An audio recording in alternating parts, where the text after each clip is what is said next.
All right, guys, welcome to your AP Africa review. Will, for you, I tried to get it off-center and crooked. I did the best I could to make that happen. Let's quickly go over Africa. Number one, it is a continent, widely diverse in language, religion, landscape, from deserts to the savanna grasslands to the rich, jungles that you sometimes stereotypically think of. But Africa is just rich with many, many natural resources. And when Africa is talked about, one of the things that are most often incorrectly talked about are the Bantu migration. That is not so much true, as it was a series of migrations that lasted over 1,000 years. Bantu is a root language dialect of people starting over here and then moving to the southwest and then down to the south. The second language dialect along the east coast will be Swahili, but it was not one single migration, but migrations over 1,000 years. Here is the map of the Bantu language migrating, and as the Bantus moved, they displaced. They were herders looking for grazing lands for their flocks. They displaced and assimilated many people. And over here from Mozambique all the way up to Somalia is where we will see the Swahili dialect. First place we're going to talk about is over on the east coast, right underneath the civilization of Egypt, right along here between the Middle East and Africa along the Red Sea, the kingdom of Aksum. It is in East Africa. A large part of it today would be in Ethiopia. And it is famous going, way back into ancient history as a trading center. Its proximity between the continents of Africa and Asia make it a connecting point for all those trade routes coming out of Africa, Asia, and Europe. The people of Aksum exported a lot of African goods. Gold is number one. A lot of unique animal hides, rhinoceros, lions, so on and so forth, and ivory. Much of what we know about Aksum comes from writings left behind by different kings and other civilizations that wrote about them. Ancient kingdom of Nubia, that's mentioned way back in the Old Testament.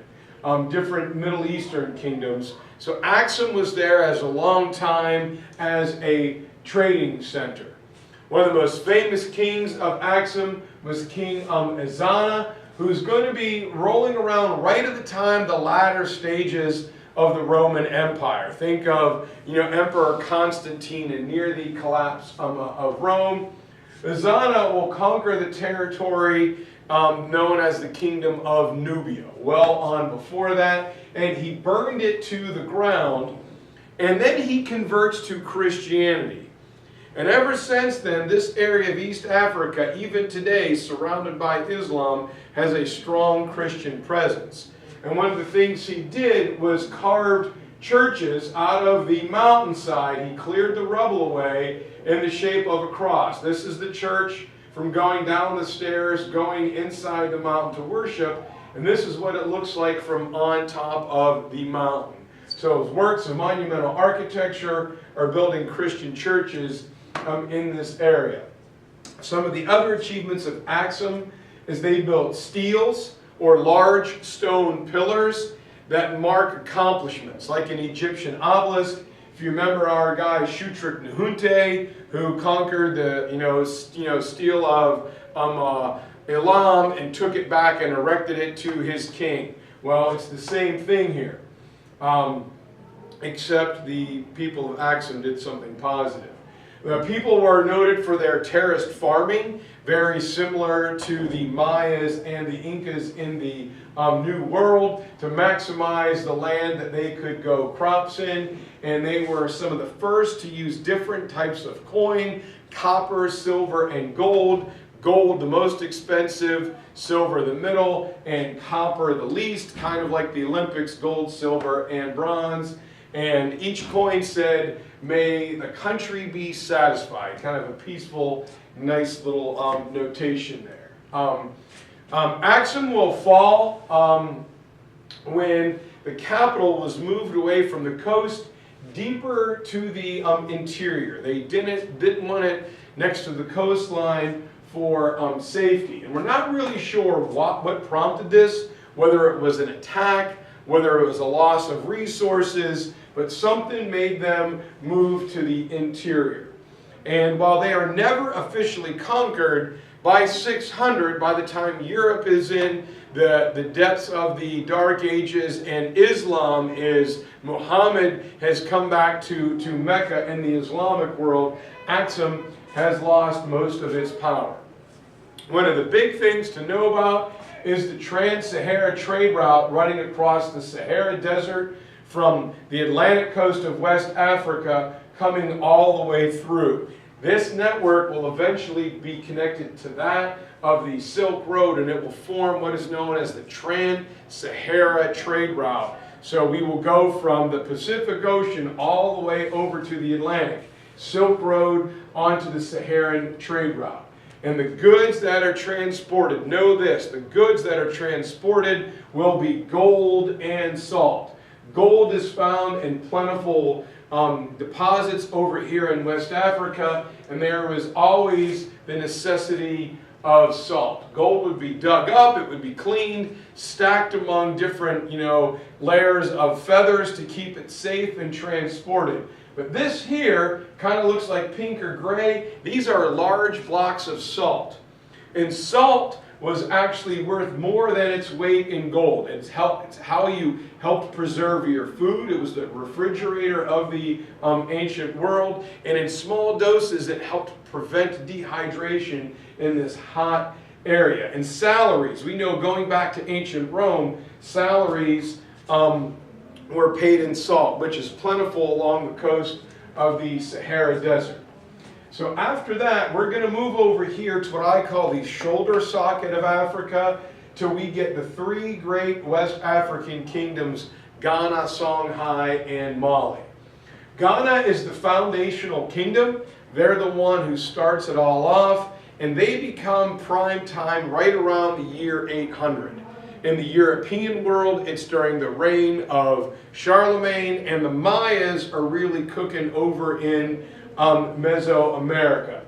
And Ghana grows powerful because they are able to control the Trans-Sahara trade route, which they do from 300 all the way up to the High Middle Ages in the Renaissance. Just as the time the First Crusade is pretty much on the way, Ghana is able to remain in power.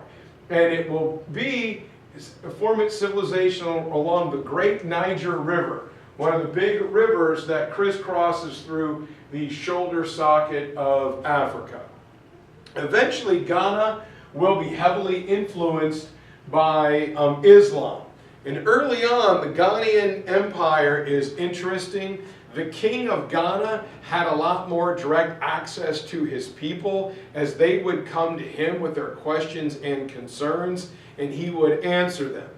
And royal succession was also not passed down father to son in Ghana, but it went through the king's closest or oldest female relative, sister, cousin, whomever, niece.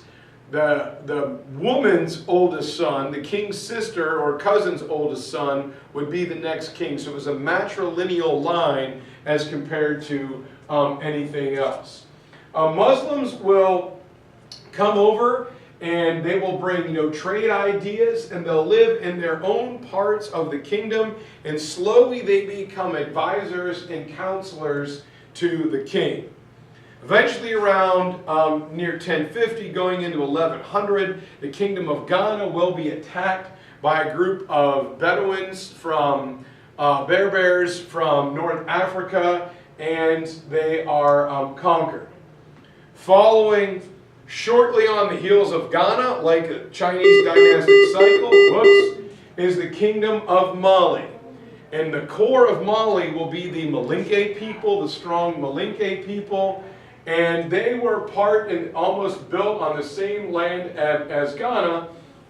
And they look at what Ghana did and said, hey, what's not broke, we are not going to fix. And so they gained strength by keeping up that same economy. And they will rule West Africa for about 300 years, from 1200 to 1500. So, think of through the High Middle Ages, Renaissance, all the way to the age of exploration.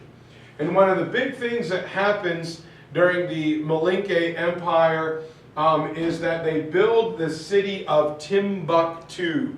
It will be sort of an eerily parallel to ancient Rome, built on 7 hills on the north and south side of the Niger River, forming a natural acropolis. And it was a collection point where many, many, many Islamic and other scholars would travel to. It was a major trading city that was attractive for art and for culture, and it was, let's call it, the Athens of West Africa during its heyday.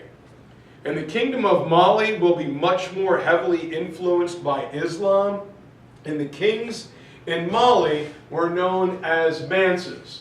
The most famous which is Mansa Musa, who went on a Hajj, and as he and other kings will expand and push the borders of the Malian kingdom, they did it through strong, military, backgrounds. Mansa Musa will go on a great Hajj. He will make the pilgrimage to Mecca.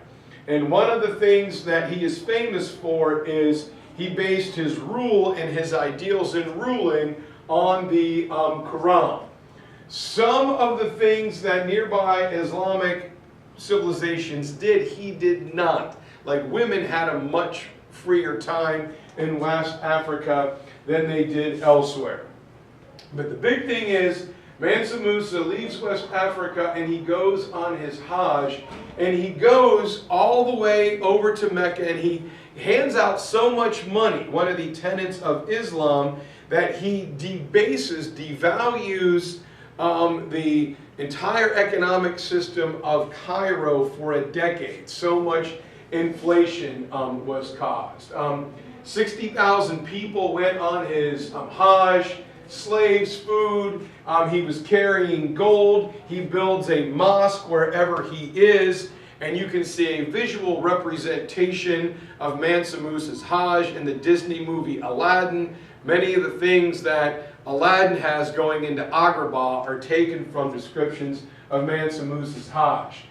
Here is an ancient map about it. The king has so much gold, he's handing it out. The only problem is it puts Kingdom of Mali on the European radar. After Mansa Musa dies, there are a few other Mansas, but disputes over territory and leadership causes the empire to break apart. And from it will come the third and last great West African empire of Songhai. But we have one other guy, King Sundiata. He will make agricultural improvements based on things that he learned from the Muslims that leads to a population boom, and he will add on to the fabled city of Timbuktu. Here's kind of what it looks like today. And the people of Mali, another striking parallel, I got a little ahead of myself, they lived in city-states, much like ancient Greece. Each city ran itself. It had its acropolis and its stone walls. While they were all part of the Malian Empire and they didn't fight as much as the ancient Greeks, there still was some of that, but their city-like structure bears that parallel.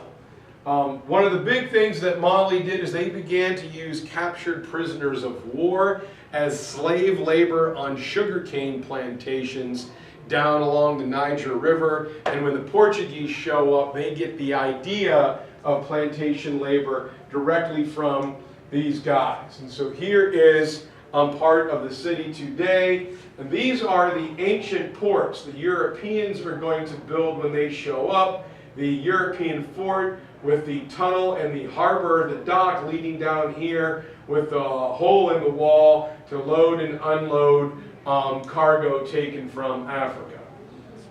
So here in a much smaller area, we have the area of Songhai. And Songhai is most famous for its king Sunni Ali. And Songhai was a full-blown imperial power with a naval flotilla and horse-drawn cavalry. And they dominate the region up until Columbus got ready to set sail. Sunni Ali was a massive warrior, and he will give way to a guy named Askia Muhammad al-Tari, who is a zealous Muslim. He tries to completely and totally Islamize his empire. It's not a really word, I just invented it. He increases trade with Muslims, and he brings so many over, he kicks out and displaces his own people. And no matter what Muhammad does, he can never fully bring the level of Islam of his empire to meet his own high expectations. So anyway, next area we're going to talk about is Senegambia. It's an area, here's the rich Niger River, and there's the Senegal and the Gambia rivers right on the widest part of the shoulder socket of Africa. And they will be the first people impacted by the slave trade due to their proximity with the country of Portugal. Portuguese, arrive looking for gold, but what they find are slaves. They begin to purchase slaves from, Senegambia, Mali, and they take them to their plantations in the New World.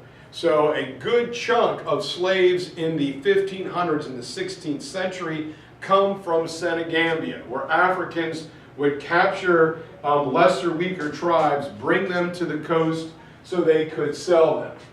Eventually, population decreases and the Portuguese move down to the ancient kingdom of the Congo, then spelled with a K.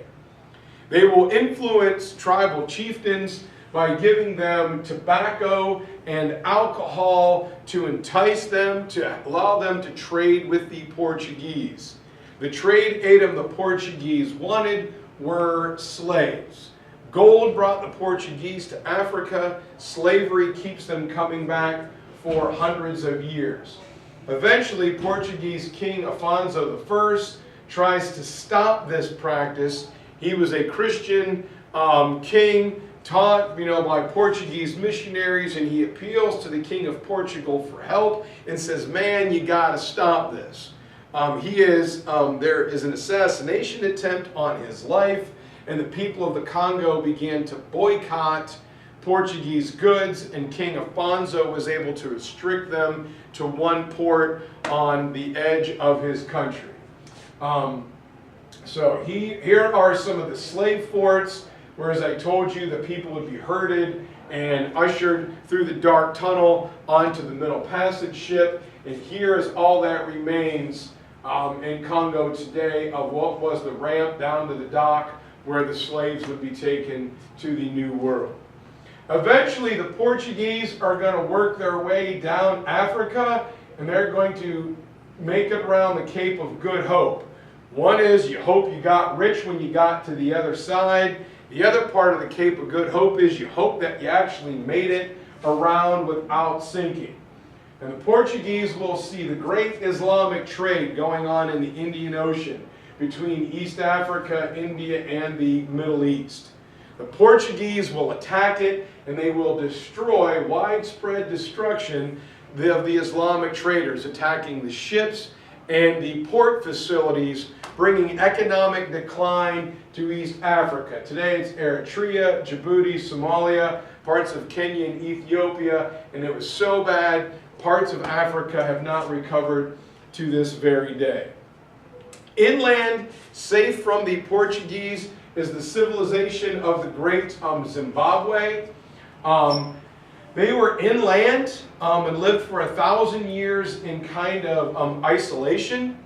While we know they were safe from the Portuguese, they did trade with people from the outside, as their objects have been found as far away as China and Iran. They built Greek-style city-states, each with an acropolis where the aristocrats lived. the main temple and the aristocrats here, and everybody else in these smaller outlying areas. They're extremely good engineers. Here is the picture I showed you of the great Zimbabwe, and we know they were there. There are some still traditional peoples living there today, but they didn't write anything, and that's a problem throughout Africa. Is they had a very rich oral tradition, and we are not able to read it because, or rich oral tradition, we don't know exactly what they did because they didn't write anything down. Excuse me. Last but not least, on the southern tip of Africa down here, the Dutch are going to settle in 1652 to make a supply depot to get fresh water and food to make it around the other side of Africa. And they set up what is known as the Dutch East India Company, the DEIC. And at first they trade with the peaceful natives known as Khoikhoi. But over time, more and more Dutch settle in South Africa. They don't get off the ship, and the people who stay there become known as Afrikaners. And they begin to build large farms, slowly displacing and dominating the peaceful Khoikhois, who try and rebel. The Dutch defeat them, and they wind up being wage workers for the Dutch.